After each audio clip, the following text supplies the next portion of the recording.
पुण्यातून एका भीषण अपघाताची बातमी समोर येते।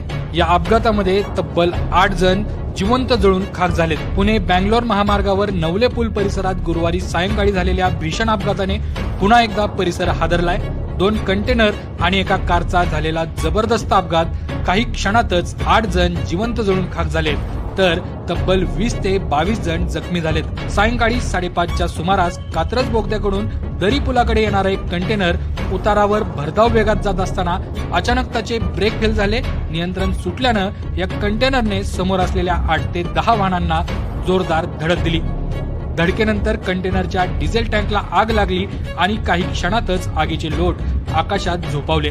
या दरम्यान सेल्फी पॉइंट जवळ एका टुरिस्ट कारला कंटेनरने ठोकर दिली आणि एका मुलीचा घटनास्थळीच होरपळून मृत्यू झालाय।